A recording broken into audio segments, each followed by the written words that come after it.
Hello dancers, today we'll work with the rib cage again. In my past videos we've done rib cage circles, we've hit the four corners, we've done staccato type movements and rounded movements, and we've worked the same thing on the bottom and also done the different figure eights with the pelvis. So now we'll do figure eight with the upper body. I can do figure eights in my shoulders, which is part of the snake arms, but I can also do a figure eight in my upper body through my rib cage. And if we use that as the initiation for the shoulder roll and for the snake arms, we can get a lot of beautiful musical expression through the upper body. This one may be more difficult than the hips. My students usually tell me they have a harder time getting their rib cage to move. So don't attempt to do the figure eight until you've done the circles and the sideways movements and found the muscles that you need to move the rib cage. When we talked about that figure eight in the hips, we talked about imagining a spool of thread, one on each hip, with a thread between them. And you would make one clockwise and one counterclockwise circle. So we'll do the same thing with the rib cage. We don't have a leg to imagine as our spool, but it's the same idea. If we're doing a traditional figure eight, we'll imagine that on our right side, we have the spool that's turning clockwise. Now watch the difference between a full rib cage roll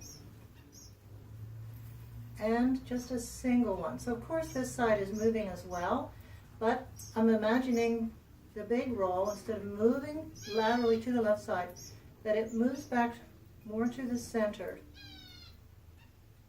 And we'll start out with a very big movement, taking the chest and rib cage up and forward, and then to the side, and then back, but not moving as far to the side or to the left in this case as normal.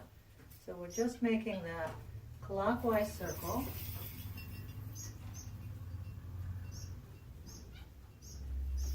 Then on the other side we'll do the counterclockwise circle, taking the chest forward, to the left, to the back, and more to the center or just slightly right of center. So this is my counterclockwise spool. Again, this requires much more muscular control, so if you have not already mastered the full circle and the four corners, go back and work with that before you try to do this. You'll be frustrated. So now I've put the thread in the middle. So I'm going to take my clockwise circle, and as I come around the back, moving diagonally forward to do the counterclockwise circle. Moving diagonally forward, that's my thread to the other spool. Taking it back and moving diagonally forward. Now keeping this very isolated right now in my upper body, but I may like to press forward into the feet as I'm doing this to accentuate it, so that as I would be moving the rib cage into the clockwise circle, I could be pressing into my right leg and pressing into my left leg. I'll do that from the back. I'll start on the left side now. Counterclockwise, clockwise, counterclockwise, clockwise, counterclockwise, clockwise. Now for a reverse figure eight, we would just change the direction. Instead of doing the clockwise circle on the right side, I would do the counterclockwise circle, put the thread into the back, and then bring my left side of my rib cage around in the clockwise direction. Again, just like the hips, if you drop a hip, the other one goes up. If you lift a hip, the other one goes down. My rib cage is attached in the back through joints on my spine, so obviously in order to move my rib cage, I'm actually moving the upper spine.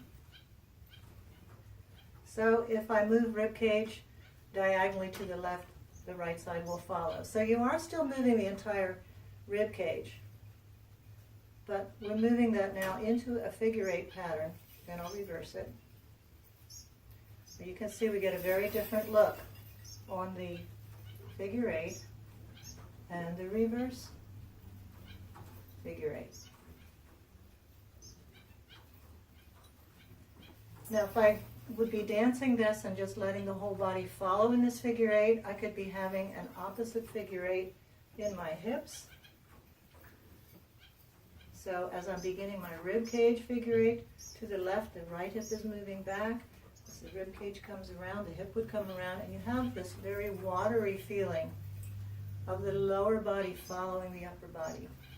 If I carry on to the snake arms, where we used a figure eight in the shoulders, doing a shoulder roll and a shoulder roll. Again, they're working in opposition. And that, of course, travels down into the arm joints.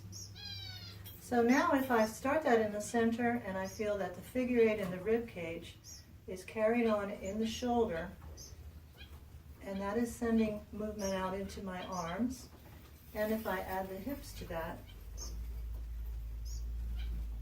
now my entire body is doing a series of very beautiful figure eights.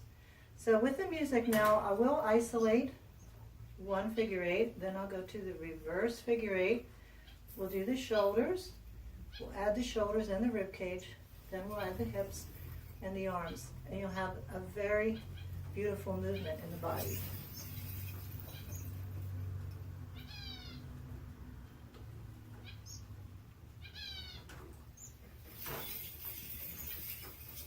So starting with the rib cage, clockwise, counterclockwise, clockwise, counterclockwise.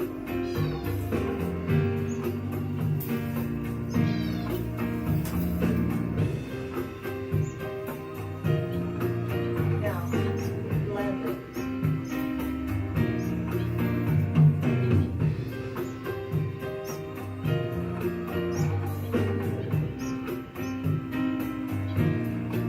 Shoulder roll.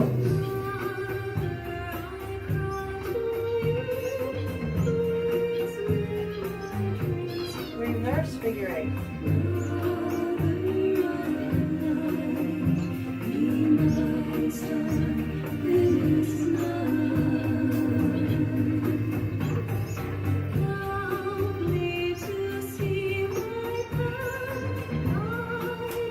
Now let's allow the shoulders to move.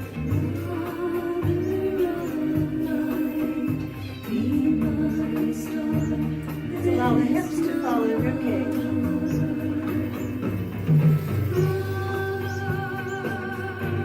And the arms.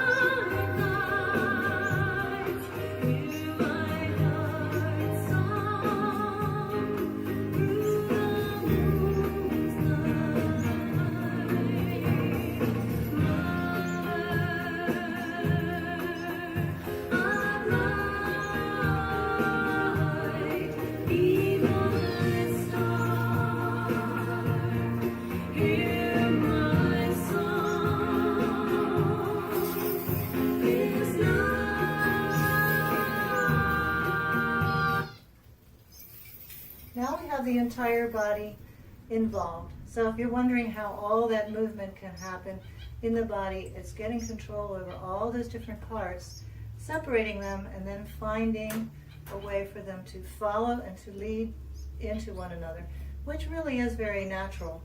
Once we start working those rolls, our bodies are built in such a way that our muscles have a spiraling structure, and so it's natural, but of course it has to be learned. So take your time, one step at a time. Bottom, top, shoulders, arms, circles. Move from circles to figure eights, and then try putting them all together.